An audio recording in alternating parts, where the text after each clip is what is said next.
Sure. Well, thank you, Adam, and good morning. My name is Carlotta Mast, and I am the Executive Director of Content and Insights at the New Hope Network, and really glad to have all of you here today to get our annual State of the Industry presentation, as well as to learn about some of the most interesting trends and opportunities driving growth within the natural and organic product industry. I'm so pleased to have with me here today my fellow co-presenters. Oh, so the slide changer isn't working. Can we advance the slide and maybe figure out how we have so many slides. Let's see if it's working now. Good. Thank you.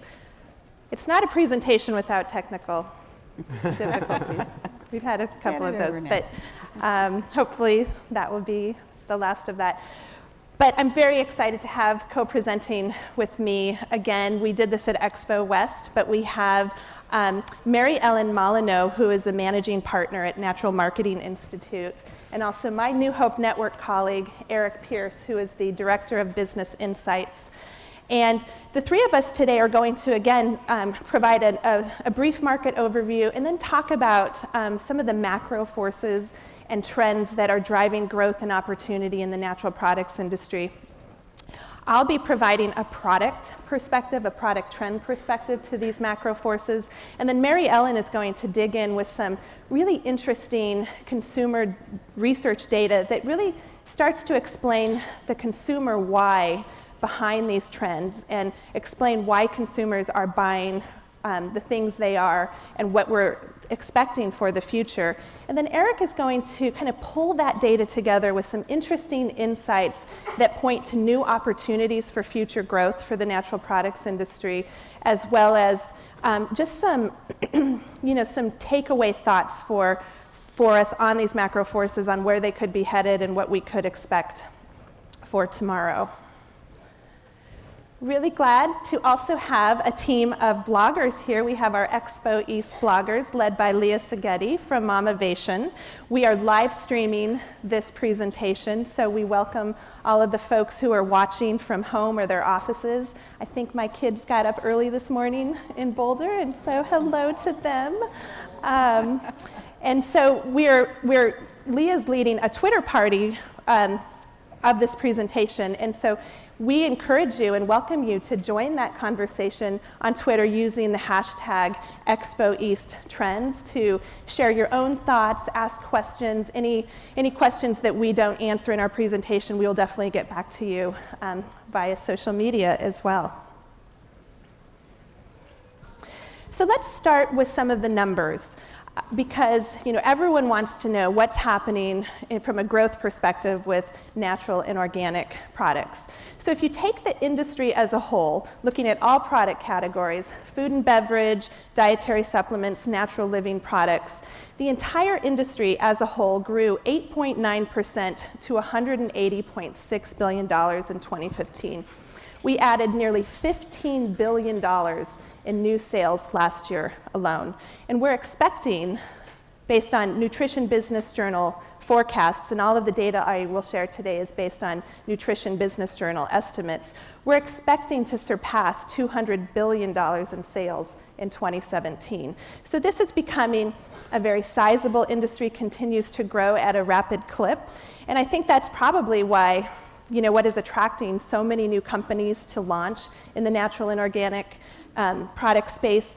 At New Hope, and with our Expo events, we have more than 1,000 new first-time exhibitors every year launching new companies. And I think it's this growth that is attracting companies. It's definitely this growth that is attracting a larger investment community to be very interested in our space. It's what is, creating acquisitions such as the $10 billion acquisition of WhiteWave by Danone, or the most recent acquisition of Seventh Generation by Unilever. But I think it's not just a growth story that we have to share here today, and you'll see in the macro forces that we'll be talking about, this industry because we are growing and because we are becoming so influential, we're actually having a very positive impact on the broader food and CPG landscape. And that's where I believe our true opportunities really lie. So if we look at things from a category perspective, not surprisingly, natural and organic food and beverage is the largest category, grew 10.6% to $68.9 billion in 2015. And this was followed by functional foods and beverages, natural living, and supplements. Looking at natural and organic foods and beverages specifically, that category grew 10.7% to $68.9 billion, as I had mentioned. And if you look at natural versus organic, organic as a category is actually growing a little bit faster than natural and is now a larger category than natural. It's about a $35 billion category growing at 11%, whereas natural is a $32 billion category in 2015, growing at about 10% according to Nutrition Business Journal estimates. Looking at functional food and beverage sales, and functional is a category that we track based on a nutritional ingredient being fortified into a product. So these would be products that contain maybe added calcium or probiotics. You're seeing lots of functional protein products. And this category grew at 8.6% to $55.5 billion.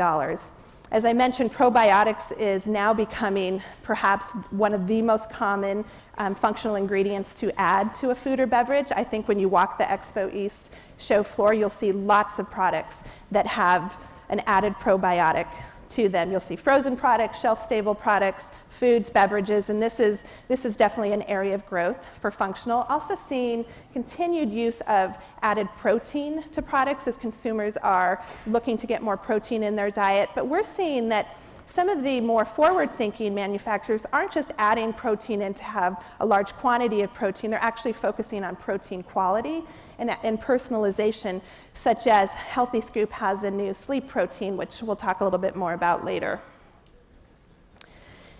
Now, if we look at natural, organic, and functional food sales together as one food category, growing at a much faster rate than the total food industry, which in 2015 grew at only 2.6%.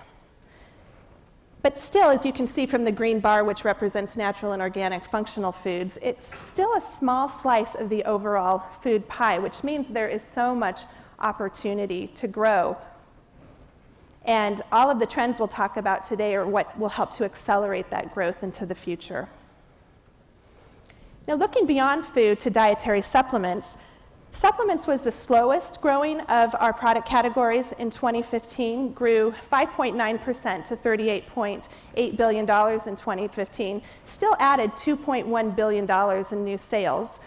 And although this growth is slower than we're seeing in foods as well as natural living products, what's interesting is it is a rebound from 2014, which was a year where we saw significantly slower growth due to some of the negative research headlines, media headlines that really impacted supplements in 2014. So it was nice to see this rebound of growth in 2015, and we're expecting that to continue.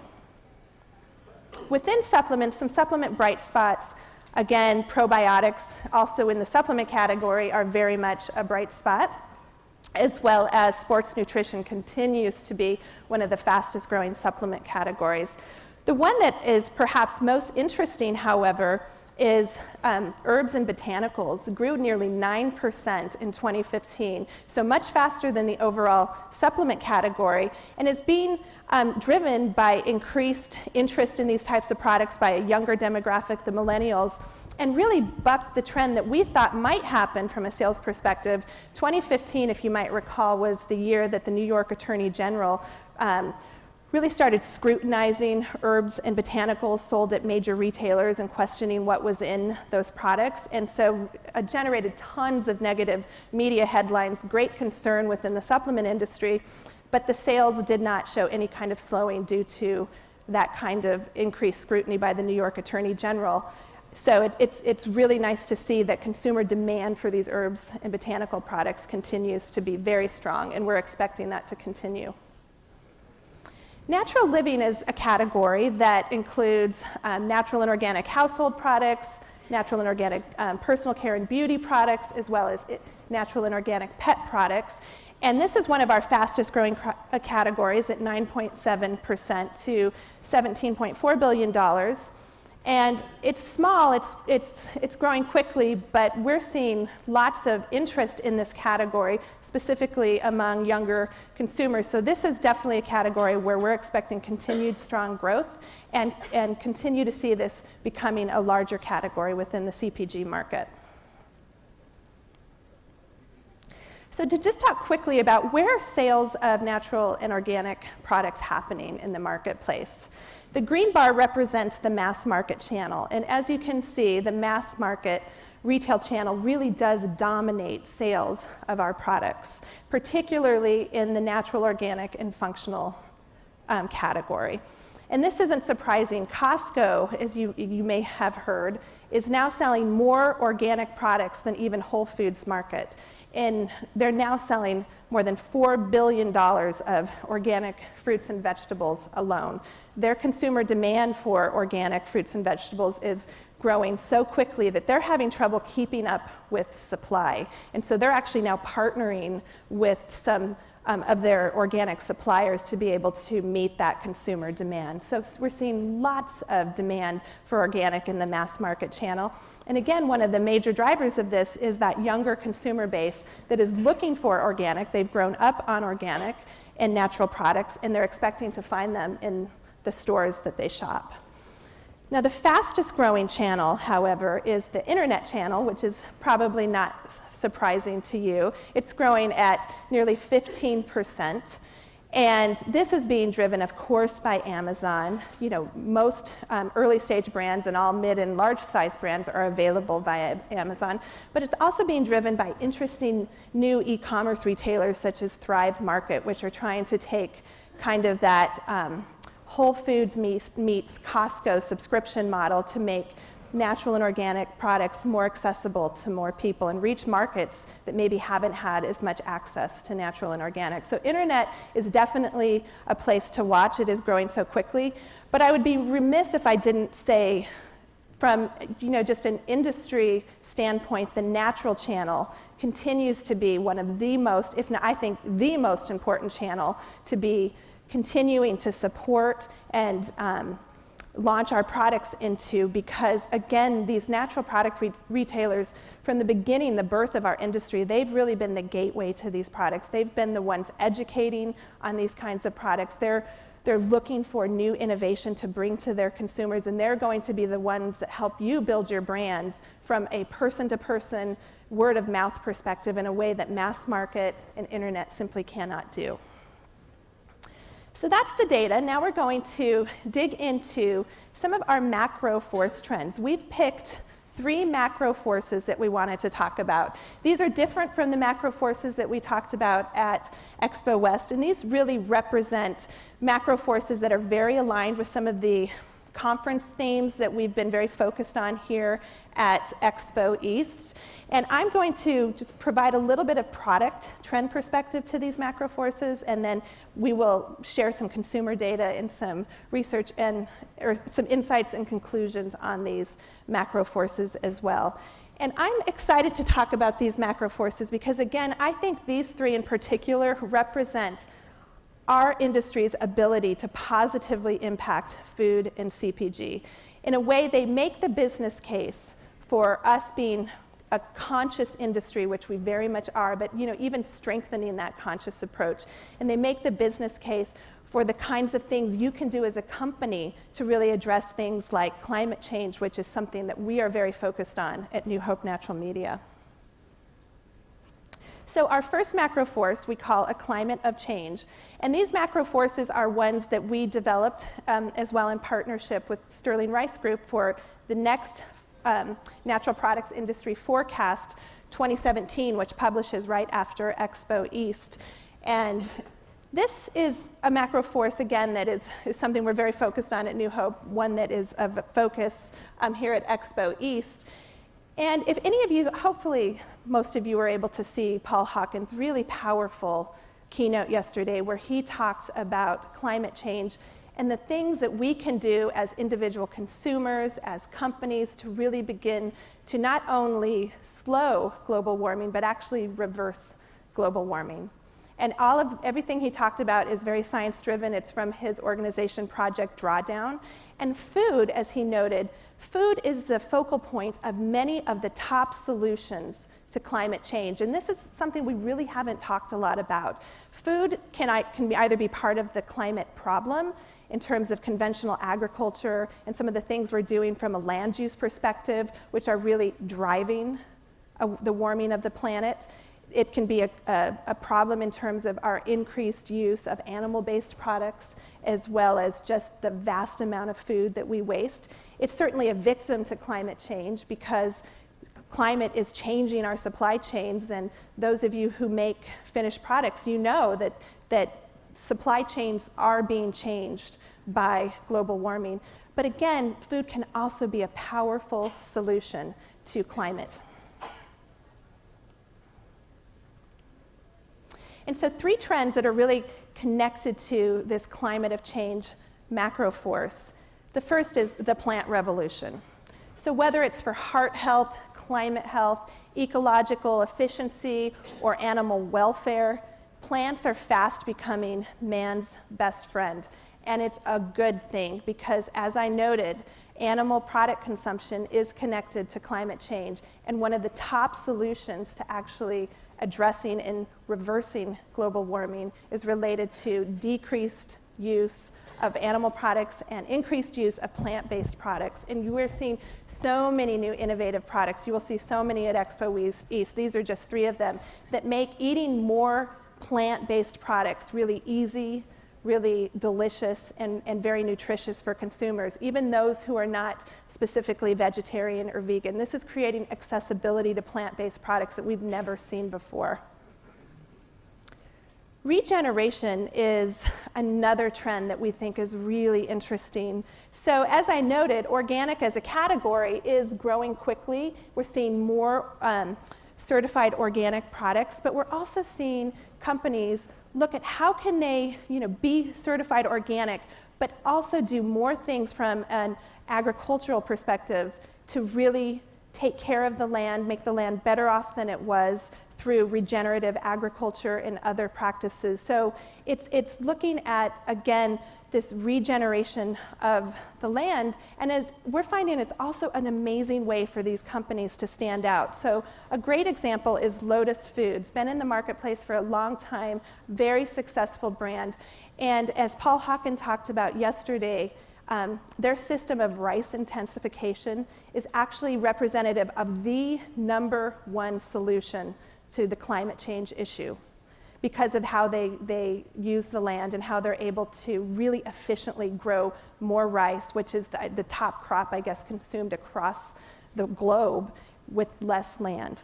And so they're a great example of a brand focused on regeneration. It's built into the DNA of the company, but it's created a very successful company.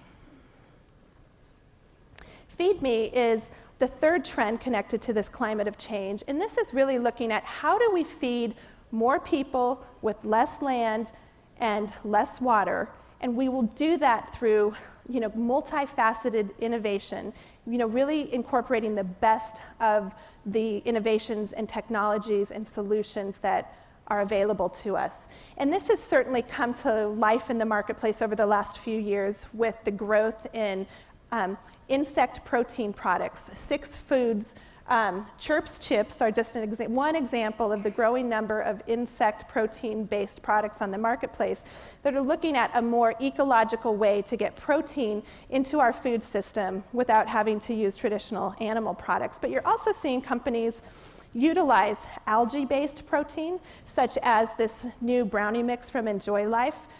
They incorporate an algae protein into their allergen-free products, so they're not needing to use any types of allergens like nuts to be able to provide a protein benefit in a much more sustainable way. We're also seeing the emergence of companies such as Move Free. Move Free is not yet on the marketplace, but what they're trying to do is use cellular agriculture, which is basically enabling them to create a fluid milk without the use of cows, to be able to decrease traditional dairy production but provide a fluid milk. And so these are very, very cutting edge type companies, these cellular agriculture companies like Move Free, but they are very focused on how do we feed a world with less land, less water, in a much more sustainable way. And with that, I will turn it over to Mary Ellen. Thank you, Carol. Thank you. Let's get right into the numbers, and I want to talk about the consumers that are behind all of this growth and what's happening, and very much driven by sustainability beliefs and attitudes and behaviors. What I have on screen right now is our sustainability segmentation of the U.S. general population. And what you see are 5 distinct groups. The LOHAS segment, you hear a lot about that group and that word, LOHAS, Lifestyles of Health and Sustainability. These are the consumers that are really the leaders in the marketplace, 22%, of the market, and they are the first early adopters. They are driven by both personal health as well as environmental health. So they are setting the bar, and we're going to talk about them a little bit as we go through my parts of the presentation this morning. Natural lights are also important. First, as a secondary group, more driven by health, what we see in this group that's another 21% of the population is that while they're driven more by health than the environment, they are conscious of the environment, and they are looking actually just for more health benefits in what you're presenting to them. And I'm going to talk about a couple brands in a blinded way so that we don't offend anybody or show off some secrets, but it's really to show how you can miss a message and miss a whole group in the population. In the middle, along with natural lights, are drifters and conventionals. These 3 groups make up the sustainable mainstream. Together with the LOHAS segment, we have over 80% of the population that are interested in health and being green in some way or fashion. They have different motivations, different attitudes, different behaviors, but they are definitely affecting the marketplace, and I'm going to talk about the adoption of that's happened within these groups. As we see, the LOHAS segment has really very strongly affected the attitudes of the sustainable mainstream, and we're beginning to see more and more behaviors that are now following from that middle group. And of course, there's always a group that's just unconcerned. They're not involved. Over time, which is also important to understand what's driving the market, is we've seen that group that's not concerned go down. The conventionals have also declined. They're more driven by price, by the cost, by saving money, and being just very practical. The consumers that have, the groups that have grown first are the leaders. The LOHAS segment itself has grown, and they spend the most in the marketplace. They're very important for you to understand. They spend 10% more than any other group on an annual basis. They spend 25% more than conventionals and unconcerned. So they're very important to the market. We watch them because they're predictive of future trends. And of course, the drifters, as their name implies, they know what to do, they just don't always do it.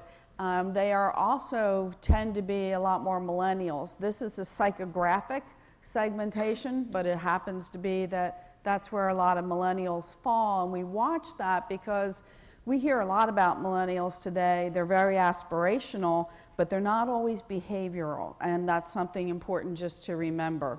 And it follows this idea of in me, on me, around me, and I think some of you have heard this before, but it's where consumers kind of start. They start with concern about what goes into their body, then it's what goes on their body, and then it goes to their family, their home, their kids, it goes out to the community, then out to the country and the world. The only consumer group that's as far out as the world are the LOHAS segment themselves. But what we've seen, which is really interesting, is that the sustainable mainstream has moved through in me and on me to family, which is why you're seeing so much interest from moms and what their kids get and other types of things that they're looking for. They've also moved out to their community.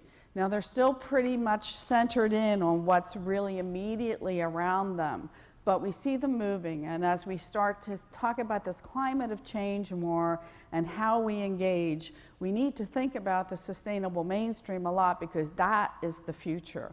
That's where a lot of the volume is going to come from in the future.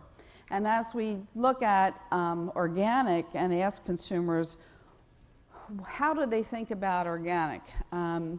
Is it safer to eat? Is it safer for the environment? And as you see by the numbers here, when you look at the general population, the organic user, or the low-cost consumer, it's really equal across all those groups. It's both safer to eat and safer for the environment. Consumers think of it as good for both.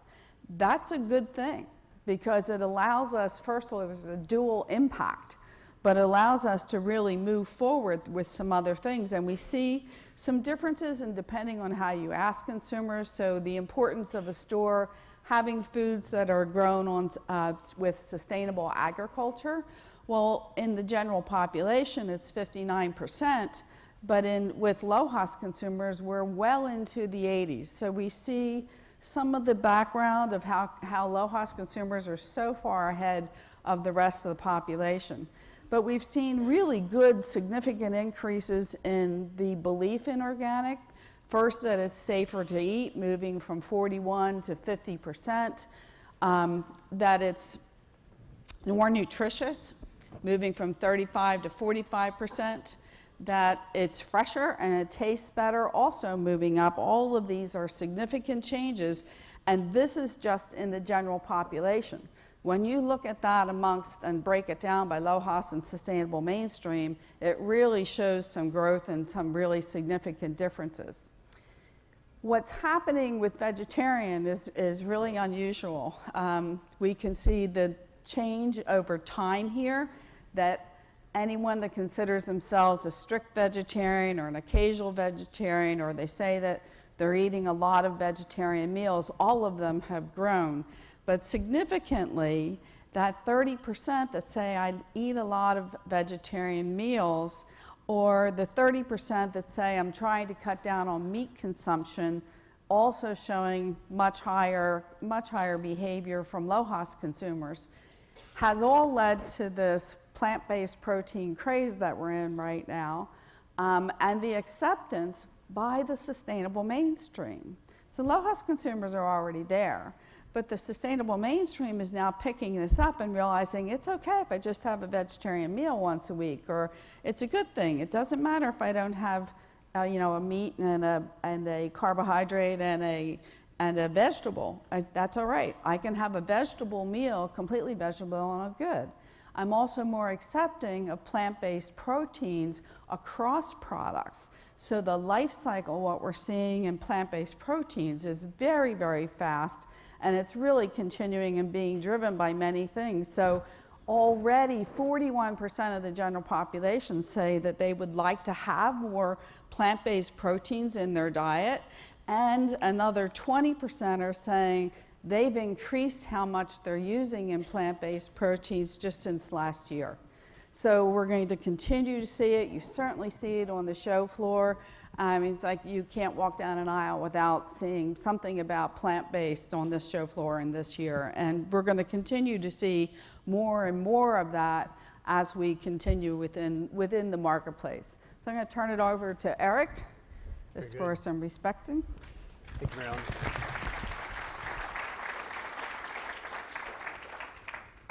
Thanks for joining us here today. I hope that what you'll see in a lot of the themes we talk about today is opportunity.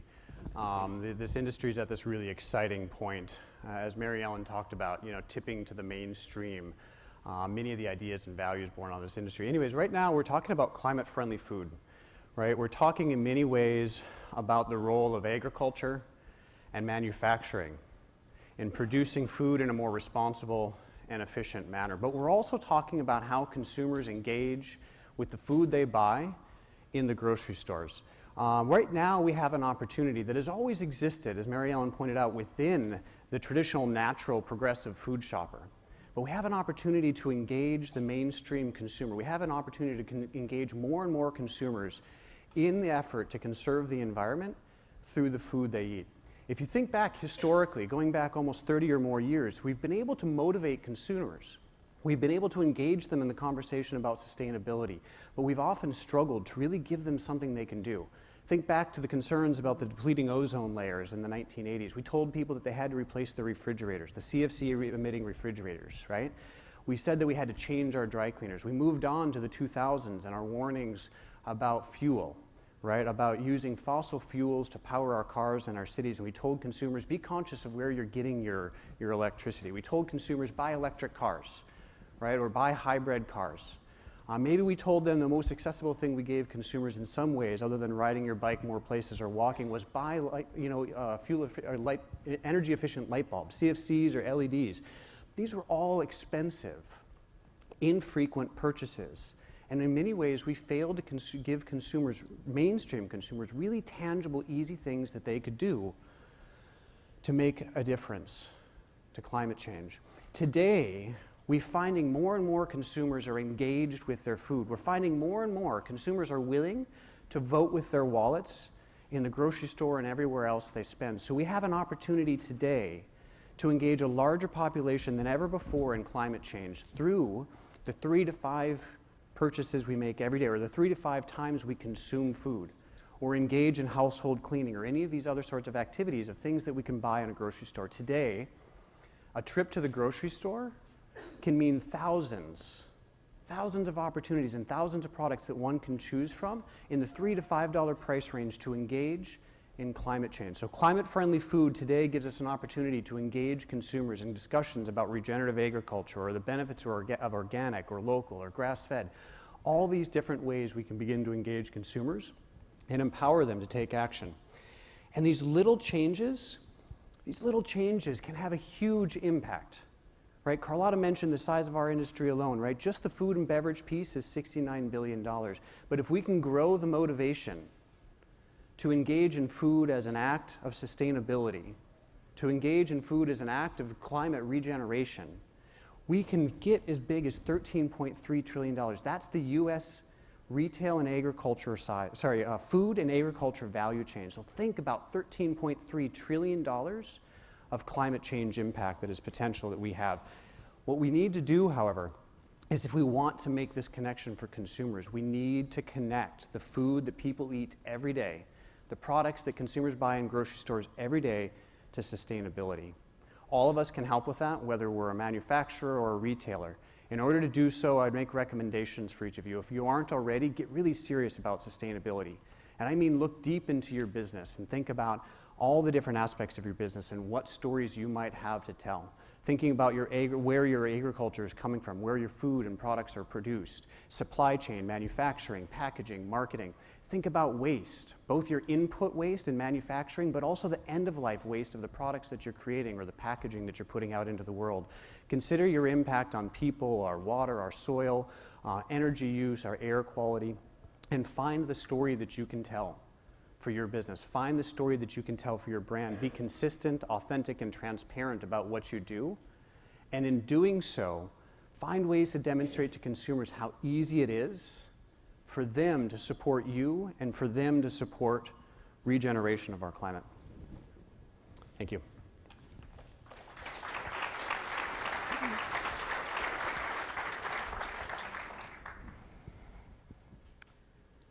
Conscious consumption is our next macro force, and for me personally, this is, I think, the most powerful macro force happening within not only our industry, but also business in general.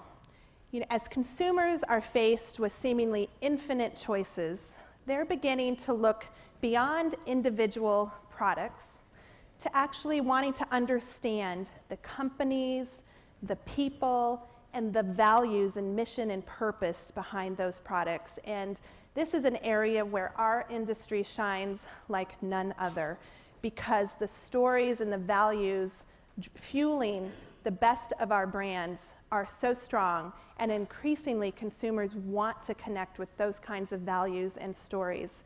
And so this provides such an amazing opportunity for the companies in our industry to align their values and their mission and their purpose to the values of their consumers. Within this, from a product trend standpoint, within this macro force, we're seeing the growth of what we're calling the purposeful brand. And again, our industry is so filled with these amazing purposeful brands that were born not specifically just to launch another nut butter or another coconut water or tea, as in the case of Runa or Rebel, but to really address a bigger challenge, a bigger social problem, and use the products and the revenue that they get from the products that they create as a way to fund these greater purposes. These are just 3 of the purposeful brands that I think really stand out as companies that have this mission and meaning behind them that are driving their success with consumers. But there are so many that you'll meet on the show floor, and I hope you have time to, when you're visiting a booth, really talk to these entrepreneurs to find out what they stand for, what their values are, so that you can better understand their stories. This is particularly important for the retailers in the room, because this is how you will connect with your consumers.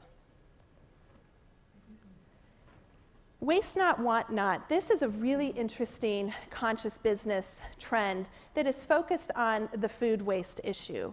And we're finding more and more brands finding very innovative ways to address the waste within their own business stream as a way to connect with consumers and actually address this vast food waste problem.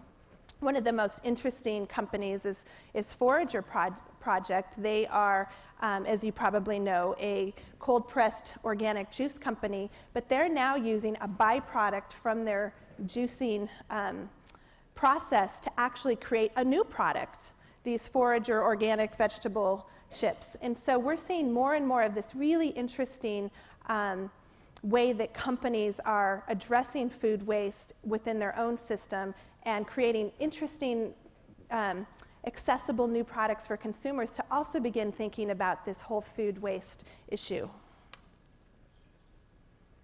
And finally, an emerging trend that we are seeing within the natural and organics product industry is something that we are calling the collaboration economy. And this trend is all about brands finding new ways to partner with one another in order to drive their own success, as well as perhaps address a bigger social problem. A couple of amazing examples. Alter Eco, if you have been paying attention to what they're doing lately, earlier this year they rolled out a completely compostable packaging for their bags and also their truffle wrappers.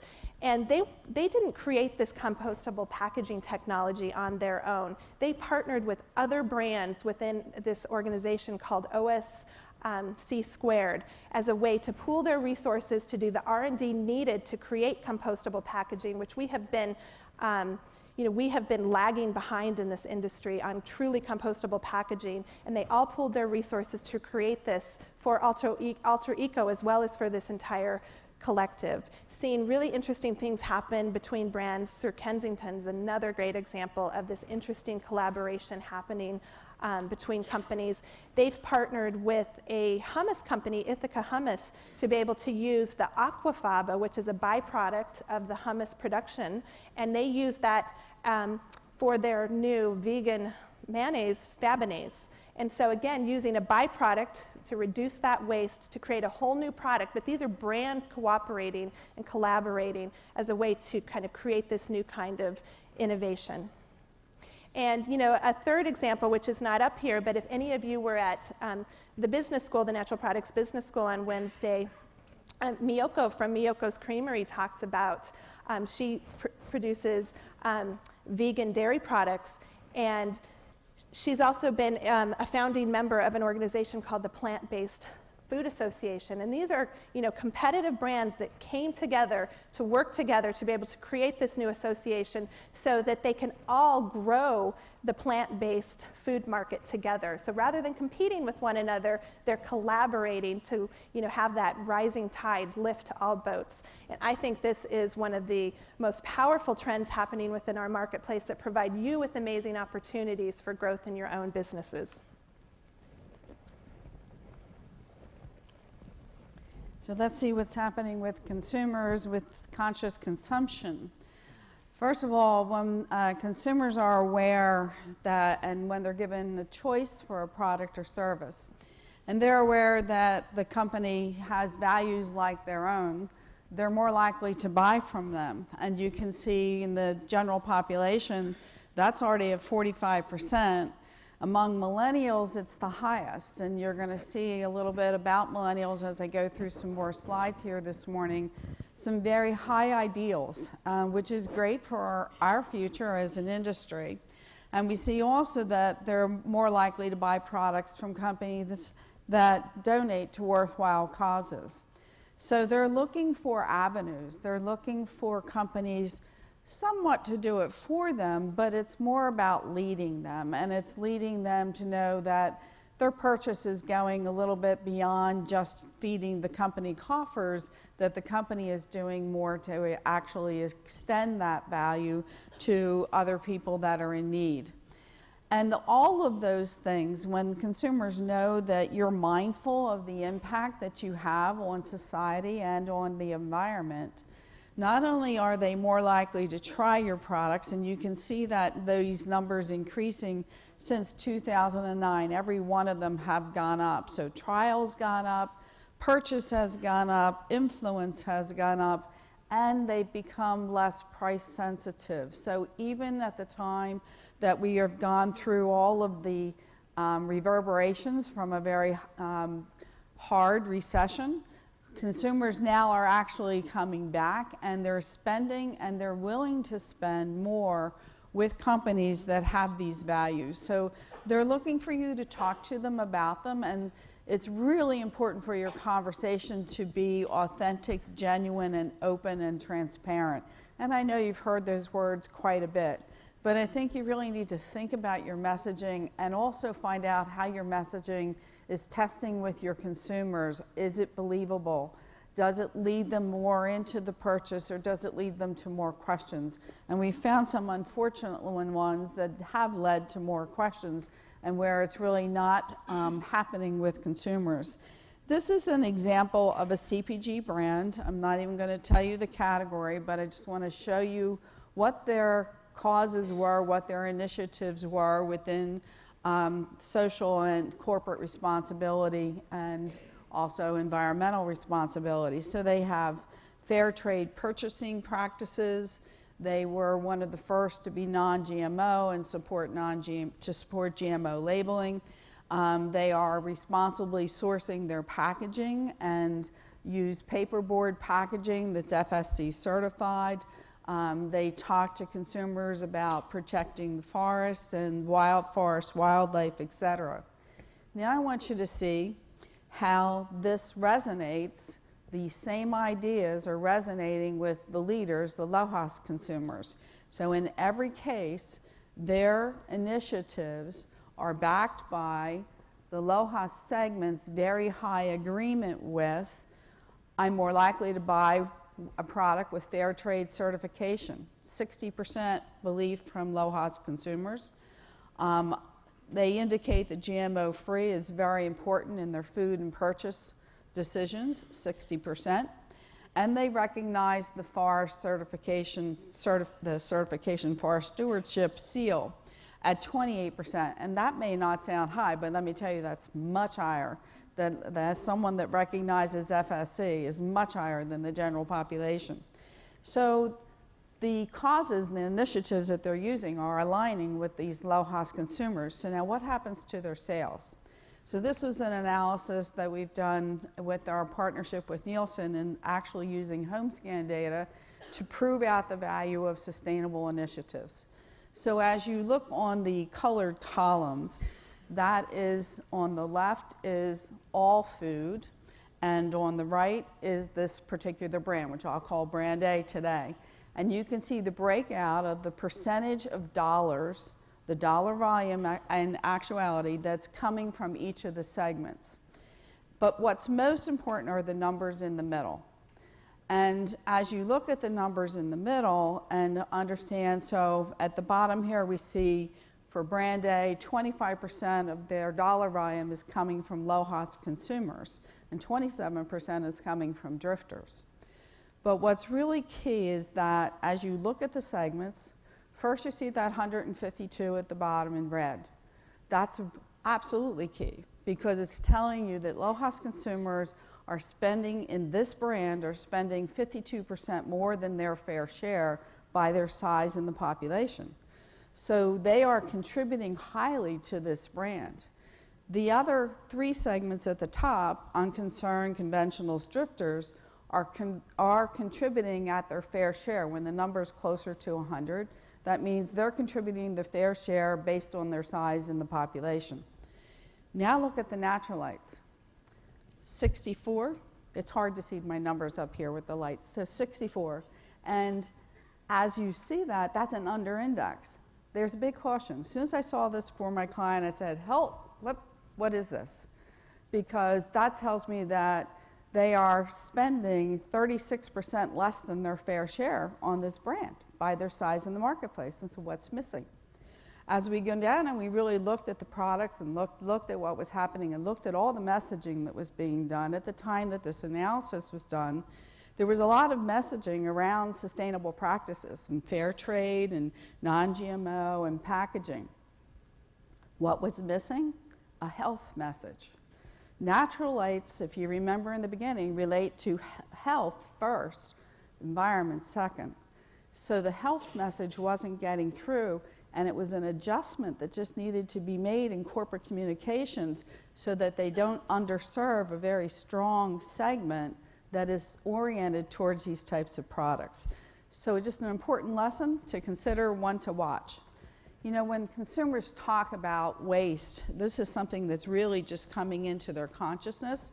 But, you know, they're readily admitting that we live in a wasteful society, and they're trying to save and reuse things whenever possible. But we looked a little bit deeper, and we see that just over half say that they throw away food that went bad before they could use it.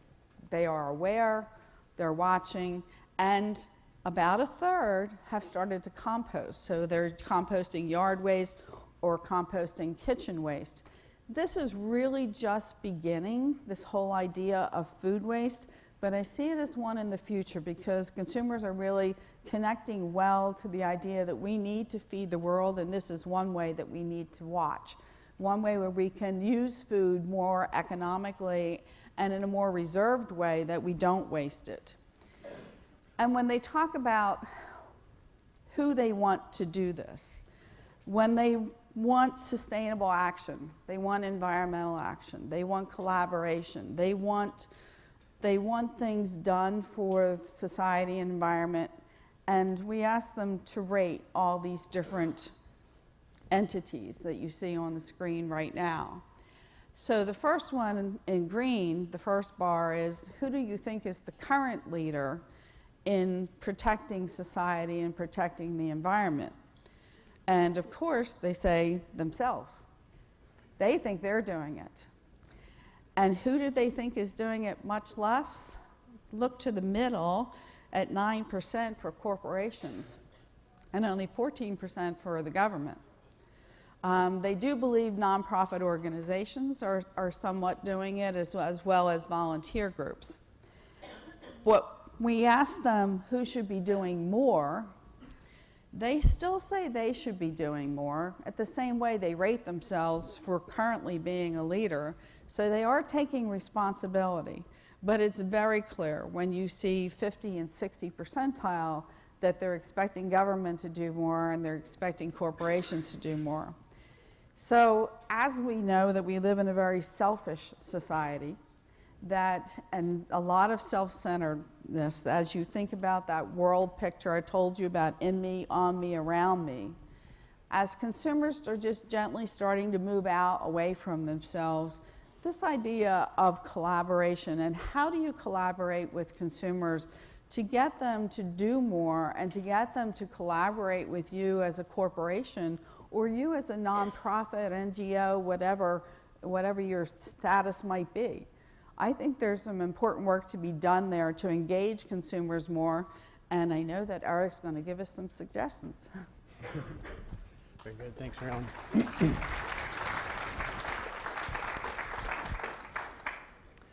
So I think one of the most important things to recognize right now, one of the things that I'm often on stage talking about is the amount of opportunity in this space, right? And we've seen through the statistics and we've seen through Carlotta's talk about trends that this industry does have incredible opportunity right now. One of the most exciting things that I think that is happening is that idea that more and more we're finding the values that have been so important to this industry for so long are no longer just our values, right? Increasingly we're finding mainstream companies, mainstream retailers and mainstream consumers begin to believe that there's something to these values and that there's reasons for them to engage in them. So we have this opportunity right now to grow our industry. It's been growing strong for a long time, but we have this opportunity to continue to fuel its growth. We have more attention from more consumers fueling growth for our industry. We have more retail outlets to sell our products in. And in those retail outlets, we have more shelf space for our products. We have more investment options to help grow and fuel the growth of our brands and our industry. But it's also important to recognize that as we seek to take advantage of this opportunity, as we seek to further our own purpose and mission and goals as brands as well as an industry, that we also face the risk that as our industry grows, we face the risk of our values potentially being diluted. We face the risk of more competition, right? That's a good thing, but it's also potentially something that can push us into a situation where we put our companies or subject our companies to conventional retail margin pressure. This is the kind of pressure that traditional CPGs have learned how to deal with for years. This is also the kind of pressure that has very often led these companies to really intense price-focused competition. I'd argue in many ways as well that growth for those companies over the last 30 or 40 years in the conventional space has pushed them, competition in that space has pushed them into kind of a downward spiral of quality compromise and sometimes ethics compromise that has led the traditional or conventional CPG world to where it is today and has created the opportunity that we have for ourselves. That said, as we grow, we have to be careful that we don't get caught up in that same price-focused, quality-reducing type of competition. I'd argue that as we continue to grow, we need to be really conscious of the threat of unhealthy competition. And I'm not saying all competition is unhealthy, but there is an unhealthy type of competition out there. Traditionally, our industry, Carlotta brought this up first, the idea of the collaboration economy. Our industry has really grown tremendously over the past 40 years, in part due to the amount of cooperation and collaboration that we have within our economy. I think that's going to be essential and critical as we go forward. Just a few things to point out here about the benefits of collaboration. This list is inspired by an author, Alfie Cohen. He's a social psychologist. Most of his work is focused on the education space, but he talks a lot about the difference between cooperation and competition. And those who engage in cooperation, by definition, working together to achieve a goal, versus competition, the definition, working against each other to achieve a goal, right? Working together to achieve a goal, those who engage in this type of activity find the task more enjoyable. It improves self-confidence, it improves performance. That feels counterintuitive to a lot of us who've grown up in a Western culture that says competition is what fuels performance, right? Cooperation, the science says, the social psychology science says that it's cooperation that fuels performance. Cooperation is what helps us solve complex business problems or complex problems. That's going to be increasingly important as we go forward. It also promotes discovery, creativity, and higher quality output. If this feels counterintuitive to you, check out Alfie Cohen's book, No Contest. It really begins to show you what the science says about cooperation. And I think our industry is going to need to be very careful about how we compete, and when we choose to cooperate going forward, right? The increased opportunity in this space is also going to create increased pressure. Again, I'm excited that we have an opportunity to show our values to the world. I'm excited that we have the opportunity to scale our values and to grow our impact. But we have to be careful as we do that, because if we're not making conscious decisions about how we manage our businesses, the gravity of our economic system will pull us towards competition. The natural tendency for consumers to focus on price will pull us towards price competition. If we're not remaining very focused on what our values are and what goals we want to achieve individually as well as an industry, we're going to be pulled down that path. We need to remain conscious about making the decisions that we want to make that serve our purpose and the industry's goals. Great examples of companies doing this: authentic leadership, collaboration, conscious capitalism, the Dietary Supplement Product Registry, Palm Done Right, and our natural retailers that have been so instrumental to the growth of this industry. The dietary supplement industry is a great example of companies coming together. CRN, the Council for Responsible Nutrition, is leading a group of competing companies in the supplement industry through the process of creating the first ever supplement product registry. This is designed to be a direct answer to consumer and legislator concerns about issues in the supplement industry. Palm Done Right is another great example of collaboration in the marketplace, right? This is a group of brands that have come together to tell the very complex and important story about palm oil. One, to point out that there is a lot of bad palm oil out there. There is conflict palm oil that is causing major environmental destruction and social problems in the world today, but also telling the more nuanced and important story that when palm oil is done right, it has the opportunity to be a far superior food oil when it comes to environmental benefits, social benefits, and nutritional benefits. So a complex story being told by a group of competitors and companies that are collaborating for the purpose of a common good. We also have our natural retail channel, right? Historically, these members of retailers in our industry have been instrumental in the growth of our businesses. Many of them operate their businesses as almost like conscious capitalism, right? They pursue competition, but they do so in a very conscious way. In this conscious way, they often think about the needs of all those who engage in their business, shareholders or business owners, right, as well as employees, the environment, the communities within which they operate, consumers, as well as the partners that they work with, their vendors, if you will, the brands that they buy from. I'd argue that as we go forward, we need to work to protect the values of this industry. As we pursue and try and make most of the opportunities available to us right now, we need to think carefully about who we partner with, what are our goals, and how do we best accomplish them together. Think about whether cooperation or competition is right in each situation. And I would say we should follow the lead of many of our natural retailers and think hard about who we partner with, right? Who do we buy our supplies from?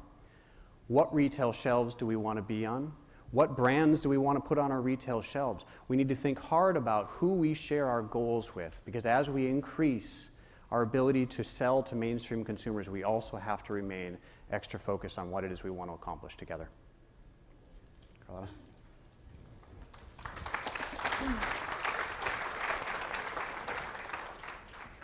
Thank you, Eric. Such interesting insights around conscious consumption. And for those of you who are interested in more of this on this topic, we have an entire conference track today focused on mindful leadership so that you can learn how to be more mindful as an individual and more learn how to use this kind of conscious leadership approach to make your business more effective, more successful, and then have greater impact in the world. We are also looking at, we have our Women in Naturals event this evening at 5:30, which I hope that all of you can attend, and we'll be looking at how you can use a conscious business approach to actually advance the role of women in the natural products industry, so very excited about that, and hope you'll join us. Our last macro force is something that we are calling beyond nutrition. And this industry has always been about greater nutrition, better health and wellness, our products, providing that nutrition through cleaner, healthier products. But what we're finding is that consumers are increasingly looking to food for more than just the basic nutrition. They're looking for foods and products that can really help them feel their best, be their best, and really thrive in their lifestyle. They are looking at their food as a representative or as a representation of who they are as individuals. And this is certainly the macro force that is driving this trend that we're calling tribal influence. So we talk about food tribes. We've got the paleo folks, we've got the vegan folks, we have the biohackers and others who are really looking at food and their food choices as a way of enriching their lives, every part of their lives, and really communicating to everyone who they are and what their values are. And there's so many interesting new companies that are really disrupting the conventional food system by targeting these food tribes and inspiring consumers to think about food in new ways. One of my favorites, we've got Siete Family Foods, so they have these grain-free almond flour tortillas targeted to a paleo community, an amazing product. We have the Miyoko's Creamery, which I talked about earlier, targeted to a vegan community, but their products, again, are so delicious that they are appealing and accessible to anyone who is just looking for a delicious, smoked farmhouse cheese, or they have an amazing butter product. But you're also finding this influence happening across all product categories, not just food and beverage. Fatco was one of the companies that pitched in our Natural Products Business School Pitch Slam on Wednesday. Really interesting company, focused first and foremost on that paleo community that is looking for cleaner products that incorporate ingredients that, in their case, they have tallow-based personal care products. This is one of their deodorant products, but the tallow is sourced in a very regenerative way with a focus on the animal treatment. And so, again, the values of the paleo community are influencing product development across all product categories, including personal care. Food as medicine is a trend that has been around for a long time, but we're continuing to see this grow. And, crummy diets really create crummy lives. And as we continue to trace the incidence of premature death and chronic disease back to what people eat, a growing number of consumers are prioritizing good food as their first source for healing and prevention. And so you're seeing food products that are really being targeted to helping consumers find that vitality and that better nutrition. One of the categories where we are seeing this trend really emerge and grow is in the brain health category. So seeing, particularly on the supplement side, more and more products targeted to brain health, but you're also starting to see that in food and beverage. And finally, the last trend within this that is being influenced by this macro force is something that we're calling clean but works. And this is definitely a trend that is very prominent on the non-food side.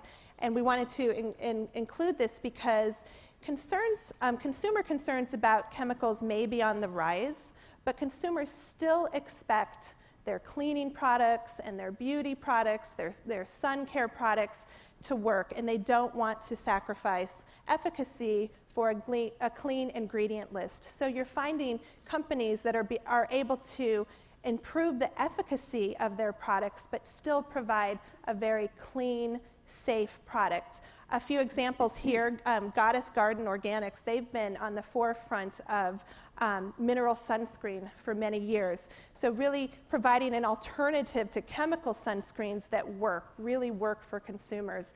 Sophie is an example of a nail polish company. They've been able to remove a lot of the harmful chemicals out of their nail polish, but still provide a polish that performs the way consumers expect a nail polish to work. And then certainly on the cleaning front, you'll see lots of products here at Expo East that provide a good cleaning experience to meet consumer expectations, but in a much cleaner and safer way.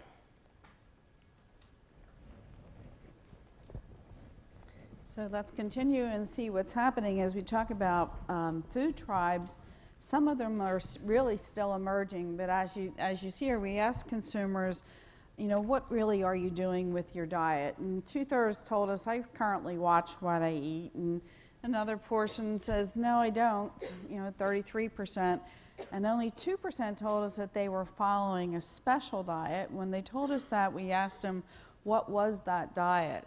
And what you see here are some of the emerging ideas, certainly paleo at just 1%, DASH, Mediterranean, and portion controlled, all lower than 10%, and the winner was low carb because they're familiar with the terminology. As we talked to them about it a little bit more, there was a lot of connection here with consumers with the desire for protein, coming into paleo and Mediterranean, and certainly low carb. So what we've really seen actually since the early 2000s is the morphing of low carb into other diets. And so we see some continuation of some of the same things that consumers are talking about, and then they're adding some things to it.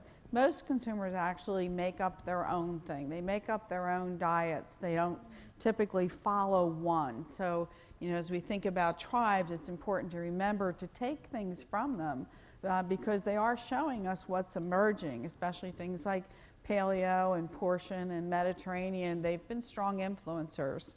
And we see some things in fortified and functional food when we talked about food as medicine, that, this idea of fortification and functionality is important. This is usage over the past 10 years, and you can see it's really just flat. It's been up and down a little bit, but it's flat. It's not growing past, not even up to 2/3 of the population. I think some of that is due to what's been available, some of it's due to confusion, and some of it's due to some other issues that I'll talk about, such as this one. Consumers are concerned. They're a little bit skeptical, and we're seeing this whole idea, this is a new emerging thing that we're going to have to deal with, that consumers are highly concerned about, and one clinical proof that they're being able to absorb all the nutrients that are being put into their foods or put into that they're absorbing the same things from their supplements. So we're seeing more and more consumers, and this is a general population number. If you go into the segmentation, a view of this, or even a generational view of it, there's a lot more learning here because bioavailability and the question of it as to whether I can absorb it all will continue. So while we as an industry, especially those of us that have been around a while, we talk about nutrients this and nutrients that, and we get more, and we can add more, and we have new technology that does this. Remember that consumers are skeptic, and they do not keep up with your trade conversations. So they need some proof. They need some reassurance that they can really absorb what's there. However, they are influenced by those claims. So as you see here, we ask consumers what kind of claims would make them more likely to buy a product. And you can see at the very top, energy. 41% say energy. What I want you to notice are particularly those that are boxed in green. So energy, immunity, prevents cancer, eye health, or stress relief. They have all grown more than 10% since 2012. So the desire for products that serve those needs is going up very, very quickly, while the others, some of them are really high. This needs to be measured along with other things. It's not an absolute statement of I will buy it. There's obviously a lot of other pieces that go into consumer decision. But there is a lot of interest in functionality. We also want our functionality to be safe. The issues of safety are really key in the population today. Consumers are concerned, particularly about the chemicals in personal care products. That's gone up since 2013. It was 39%, it's now 46%. Agriculture, concerned about pesticides, herbicides, and chemicals in agriculture, has gone up the same way from 32 to 42%. And in laundry products, concerned about chemicals, went from 28 to 34% just since 2013. So we see a lot of discussion from consumers, and when we do call our qualitative work, no matter what the topic matter is, if there is any reason for inclusion, or sometimes it's unsolicited, as consumers really start to talk about their fears and their fears of chemicals in their products that are hurting their health or their family's health. And remember that in me, on me, around me, that is what those ideas are the things and are the basis for all of this. So we need to allay those consumer fears, and yet we can't take anything else away. Consumers are stressed, stretched, and really trying to keep it all together, especially since the recession. We have seen a complete permanent change in how they think about what they spend their money on. They make decisions more consciously. Am I getting my money's worth? Can I absorb those nutrients? Is it important for me to have those nutrients? Is this product chemical free, but will it do the job? How much is it? Does that really fit in my budget? Are the benefits I'm getting really worth it? So there's a lot of questions to be answered as you think about, as a retailer, what you're presenting in your stores and the story you present behind them. As a brand, certainly about the attributes, benefits, features that you're presenting. Your communications are really key here. And I think there's a lot more that we're going to need to do and to think about as we go forward. So let's have some reflections from Eric to finish off this topic. Great. Thanks, guys. Great setup for what I think some of the key things that I want to reinforce from this macro force and some of these trends. The topics of efficacy and empathy, right? So in this space, we've talked about food tribes, and we talked about all this need to ensure that we can show consumers that these better options that we're selling them actually work. So efficacy and empathy are really important, and if we're going to continue to fuel some of the growth that we're seeing in this industry, if we're going to continue to bring in new customers, I do think that we really do need to think as an industry about how we fund and do more research, right? We need to find product formulations that are going to live up to consumer expectations. We need to show consumers the value of the nutrients that we are selling them. As more producers try and begin to use organic agriculture or engage in the types of agriculture that we support in our industry, we also need to show them that they can perform well, make money, and produce the kinds of yields that they need in their business. So the good news is right now is that there is more research being done. Look to the Rodale Institute as a great example of forward-looking organic research, demonstrating and helping to improve the way in which we do organic farming, but also demonstrating that organic can be as productive in many ways as conventional when done right. We also, on the left-hand side here, have a really important growth in nutrition science right now. The chart on the left here was pulled together by the Specialty Nutrition Group, and what it shows, very importantly, of support of the supplement industry and nutrition science in general, that the amount of science the amount of research that's being done in the nutrition science space has been increasing fairly dramatically over the last 10 years. We're going to need a lot more of that so we can tell consumers and give them the assurances that they feel they need to begin to adopt our products. The other theme that I heard in our conversation today was one of empathy, right? If we're going to continue to bring more consumers into the fold, we need to make sure that our brands market powerfully and effectively. And I think that in today's marketplace, what differentiates just an average product that's maybe selling features and benefits versus a company that consumers can really understand and get behind is empathy. Today, we talked about it, and you've heard it before, authenticity, connection, and consumer engagement are critical for brands. And if our brands are going to continue to take advantage of the opportunities in the marketplace, they need to have that as well. The real challenge is that it can be really difficult to understand and really difficult to get that level of empathy, especially maybe it's easy for a small brand when they're really intimate with their core consumer group. But as brands grow, it can be quite hard to remain deeply connected to your core consumer base. So what I want to argue is that when we talk about food tribes, when Carlotta talked about food tribes earlier, think of food tribes as a way to build that kind of empathy that you need to market effectively to consumers today. Not because I'm suggesting that we need more paleo or vegan brands, and there's nothing wrong with that. I think there's a lot of great brands that serve those consumers great and are very profitable.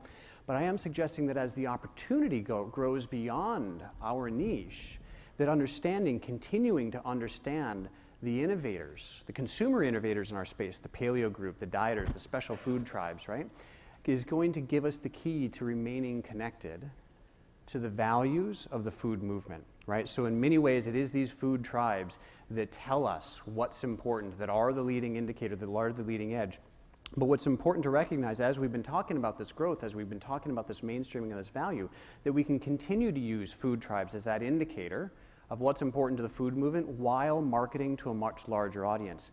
Many of you are familiar, obviously, with the paleo diet. This is an example of that mechanics right here. If you take the time to really understand what the paleo food movement stands for and represents, if you identify its values, like we have on the left-hand side of the page here, you can also then go out to mainstream consumers and say, you know what? The idea, the core idea for many in the paleo group is the idea of eating whole, less processed foods because it's better for me. It helps me improve my physical performance or my mental well-being or whatever it is that a paleo consumer wants to improve by engaging in that diet. When we look at mainstream consumers on the right-hand side of this chart, we see that 31% of mainstream consumers agree with that. Consistently throughout the food tribes work we've done, we can see that by understanding the core values of the tribe, we can find ways of engaging similar values among mainstream consumers. Carlotta mentioned this crazy group of food tribe members called the biohackers earlier. The biohackers are a really interesting, really innovative group of consumers. They are actually the intersection of efficacy and empathy that we're talking about here. Biohackers are obsessed with efficacy, but they're more interested in it at a personal level. Biohackers are really the intersection of science and personalized nutrition and self-optimization. These are individuals who are trying to improve their personal well-being or their performance in some very specific and definable way. They're going to take the time to manipulate or experiment upon themselves in very methodical ways with a very detailed orientation to capturing metrics about their own performance in order to optimize their self-health. Their behaviors are quite extreme, right? But if you understand their values, you can see that there's a connection between the values that this group can teach you about and values that mainstream consumers have as well. Think about Fitbit as kind of the manifestation of several of these things on the slide right here, right? Fitbit was born out of the self-quantification movement, which is core to the biohacking tribe. So again, we can find relevance with mainstream consumers by studying these groups of consumers. And these are the consumers very often that can tell you most clearly what's important to them and what they value.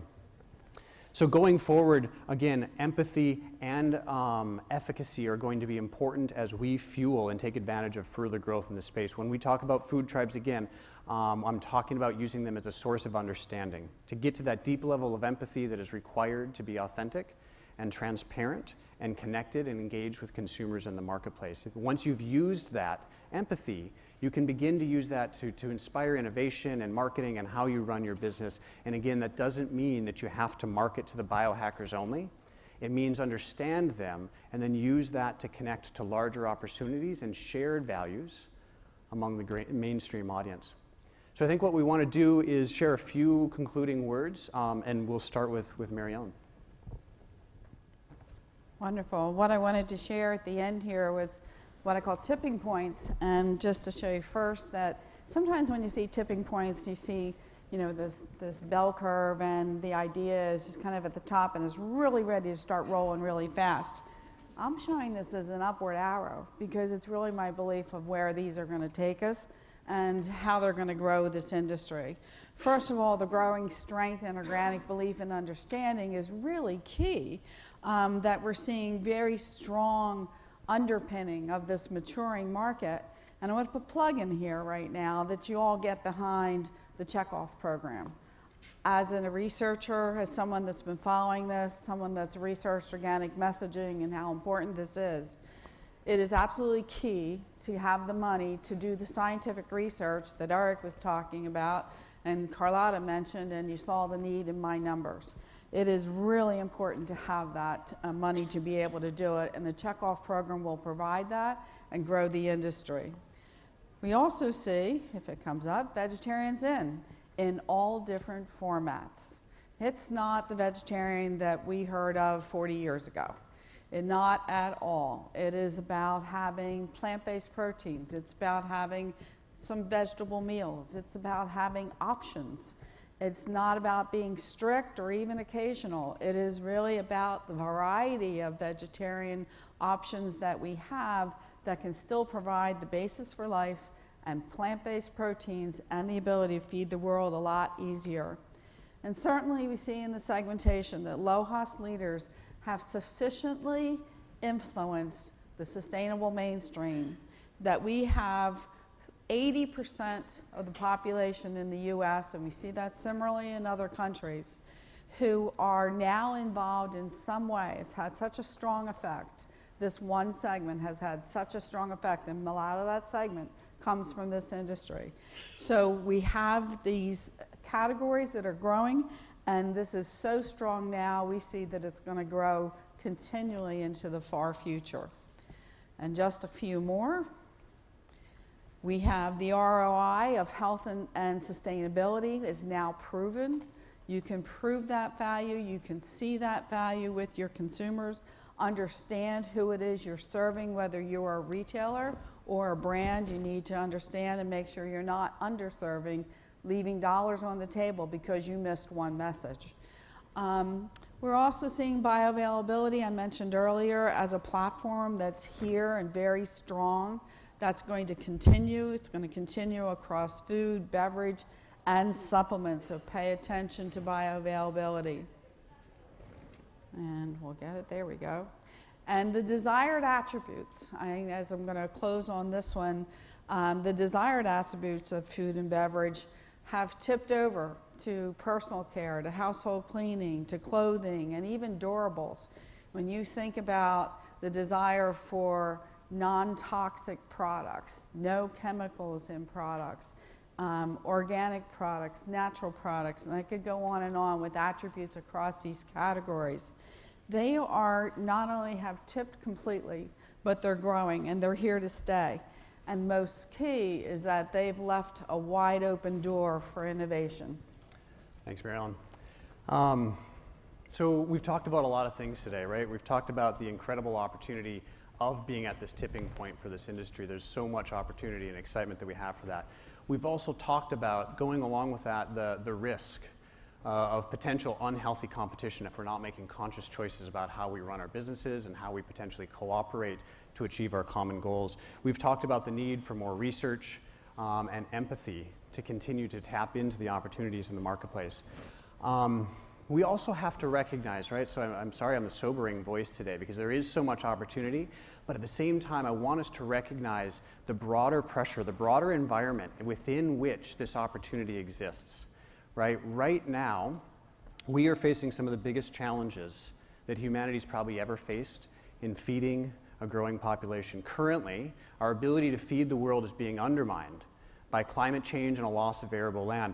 Our ability to feed the world is being undermined by a rapidly growing population, water loss and misuse. We're seeing misuse, I would say almost misuse of our agricultural land for creating grains to feed meat stock and for creation of biofuels, right? We are facing serious challenges about how we're going to feed the world in the future.